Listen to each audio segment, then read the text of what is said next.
warahmatullahi wabarakatuh. Kembali lagi dengan saya, Nabila Putri Alicia, kelas 11 IPS. Jadi saya ingin membahas dua mata pelajaran, yaitu Sejarah Indonesia dan Sosiologi. Jadi saya ingin membahas Sejarah Indonesia terlebih dahulu. Oke, kita lanjut. Oke, kita akan membahas tentang Magelang berakhirnya kekuasaan Jepang di Indonesia. Di tahun 1945, posisi Jepang dalam Perang Asia Pasifik mulai terjepit. Keadaan Jepang semakin terjepit pada April 1945 saat sekutu telah mendarat di Pulau Barat. Hal ini menyebabkan kegoncangan dalam masyarakat Jepang. Yang ke-1, dampak penduduk Jepang. A. Aspek politik. Jepang juga membentuk pemerintahan militer di Indonesia dan menyusun organisasi pemerintah. B. Aspek ekonomi. Aktivitas perekonomian bangsa Indonesia sepenuhnya dipegang oleh pemerintah penduduk Jepang dan ditujukan untuk kepentingan Jepang. Yang C. Pendidikan. Kemerosotan di bidang pendidikan dibuktikan dengan jumlah sekolah menurun drastis dan sekolah dijadikan tempat indoktrinasi tentang kemakmuran bangsa bersama Asia Timur Raya. Menanam gagasan dalam kehidupan sehari-hari suatu masyarakat. D. Bidang birokrasi dan militer.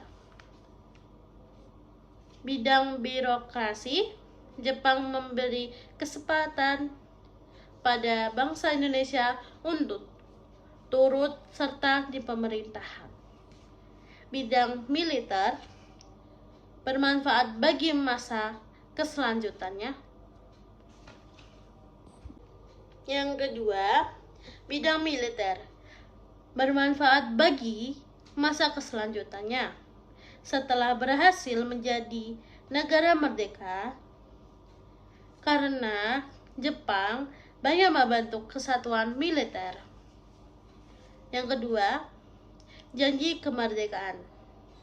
Jenderal Kuniaki Kuso menggantikan Tuso sebagai Perdana Menteri Jepang dalam Perang Asia Pasifik.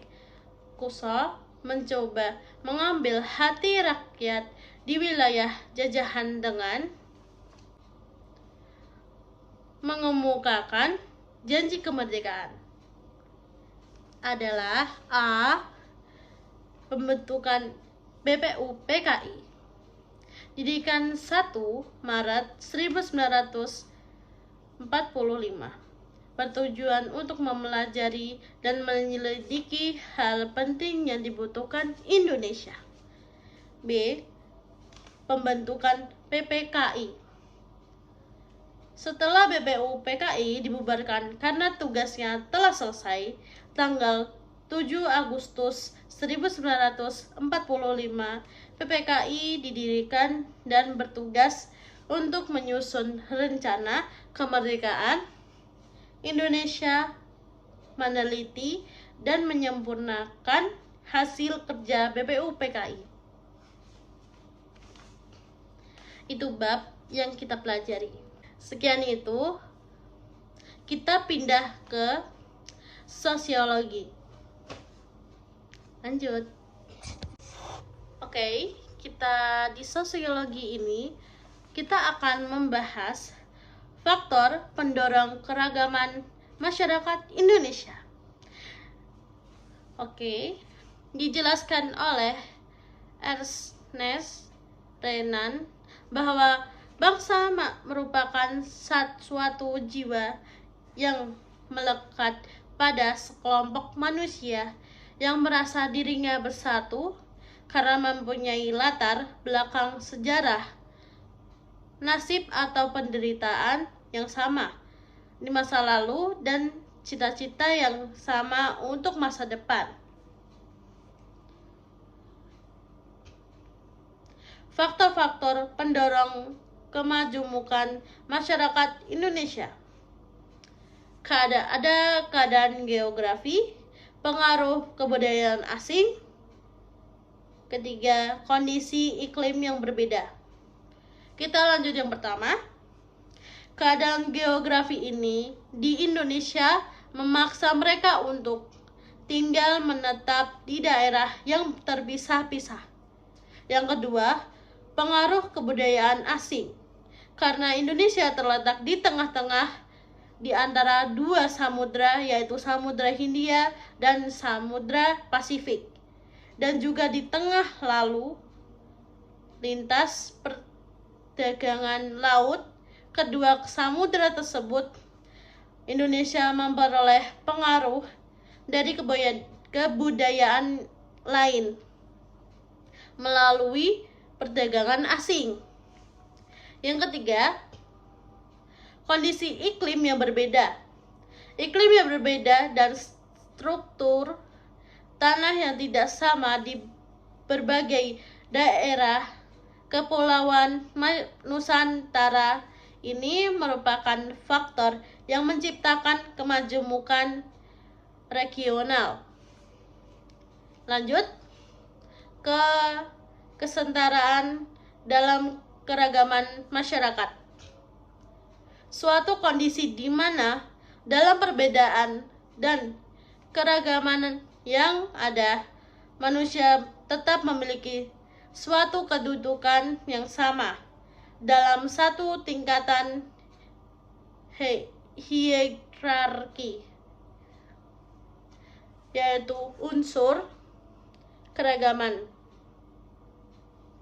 yaitu ada bangsa, fas, tahta, ideologi, agama, kesenian, ekonomi, karma, dan sosial.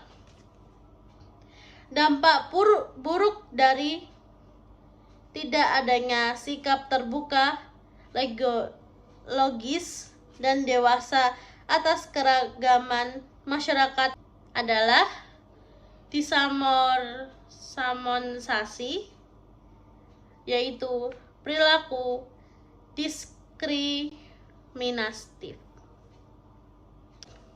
Dampak buruk dari tidak adanya sikap terbuka, logis, dan dewasa atas keragaman masyarakat adalah disamonisasi,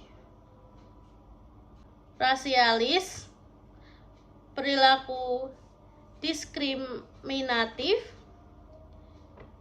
dan ada disintegrasi bangsa. Cara menghindarinya adalah meningkatkan semangat religius. Yang kedua, meningkatkan semangat nasionalisme. Yang ketiga, meningkatkan semangat humanisme dan dialog antarumat bersama.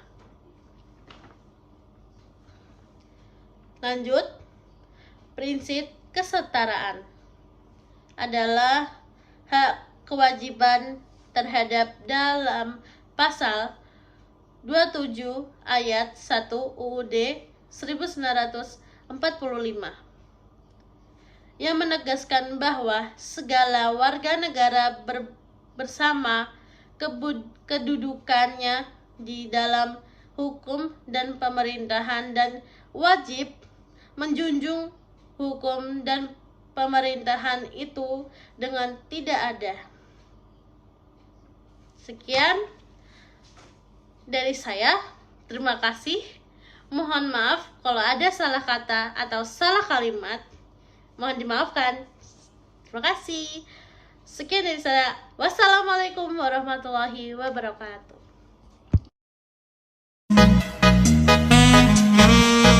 One, two, three, let's go.